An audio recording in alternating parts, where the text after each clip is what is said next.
लगाएपछि चाहिँ के हुन्छ साबुन लगाउने त्यसपछि मजाले के गर्ने अगाडि औँला टु औँला चाहिँ के गर्ने यसरी साबुन लगाउने त्यसपछि के गर्ने 1 2 3 4 5 6 7 8 9 10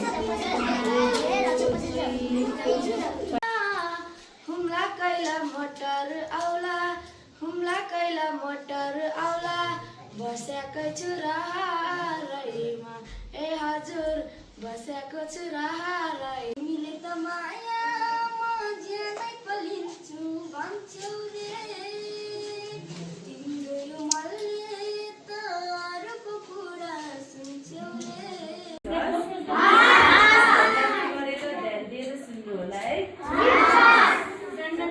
बाहिर पिसाब गऱ्यो भने त्यहाँ चाहिँ झिङ्गा कीटाणुहरू त्यहाँ गएर बस्यो भने चाहिँ अनि त्यही झिङ्गा फेरि आफ्नो घरमा आएर खाना दूषित हुन्छ पानीमा गएर बस्यो भने पानी दूषित हुन्छ होइन अनि त्यसले गर्दाखेरि हामी त्यो फेरि त्यो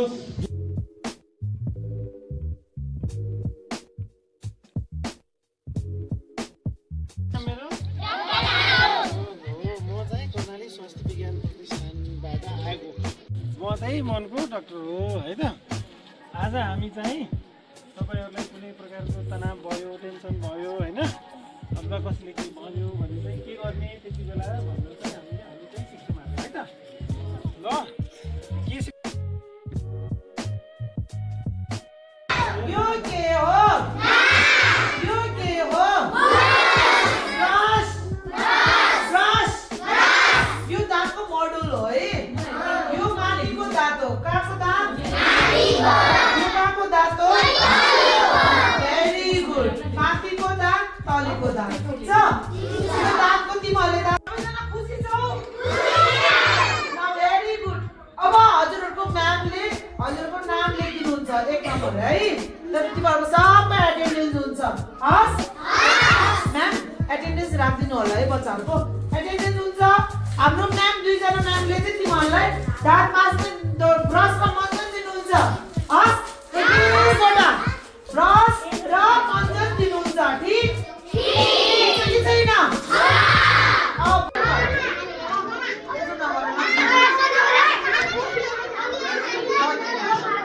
बस भुइँमा बस बस बस बस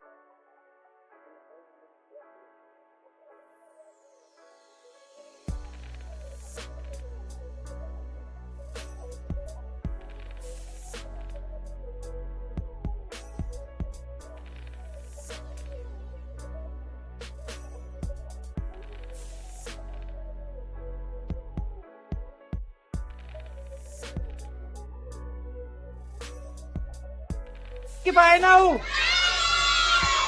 अब भोलिबाट ब्रस गर्छौ कि गर्दैनौ? साँच्चै गर्छौ होइन ब्रस? ल थ्याङ्क यू।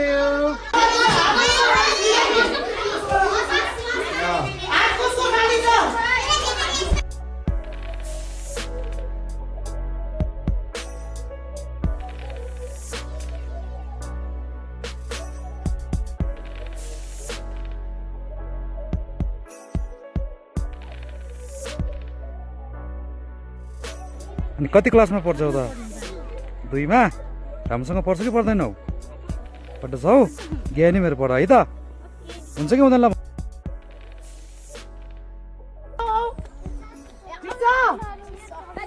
तिमी कति क्लास? लो ल आऊ आऊ यहाँ आऊ। के हो रे?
पायो सबैले?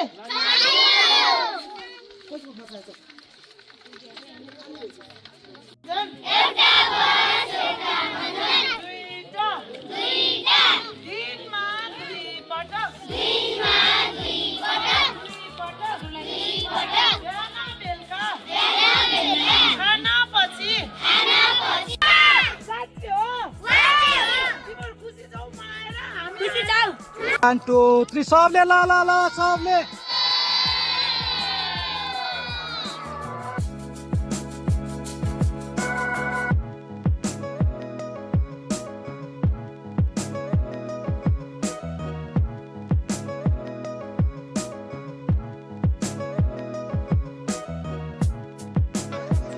सरकच्छे अनि आज के पायौ त तिमीले?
हजुरलाई कस्तो लागिरहेछ यो शिविर चलाउँदै गर्दाखेरि?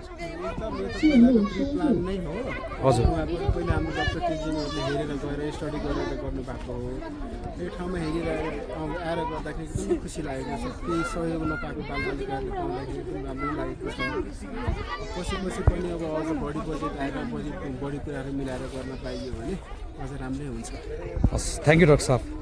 म प्रणाली स्वास्थ्य विज्ञान प्रतिष्ठानमा चिकित्सकको रूपमा त्यहाँ कार्यरत छु र म यहाँ चाहिँ यो दुर्गराजमा भन्नुभयो आएर चाहिँ सेवा गर्दाखेरि कस्तो अनुभव भयो भनेर पक्कै यो चाहिँ एउटा चिकित्सकको लागि धेरै ठुलो कुरा हो।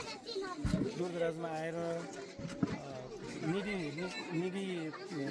मान्छेहरूलाई जहाँ चाहिँ एउटा स्वास्थ्य सुविधाहरू सामान्य स्वास्थ्य सुविधा पनि पाउन गाह्रो भएको ठाउँमा हामी आएर सेवा दिँदा म चाहिँ एकदम खुसी र हस्पिटलमा सबैको पहुँच सहज रूपमा हुँदैन। यो भनेको मान्छेको यो भेग भनेको अलिक विकटै भेग छ।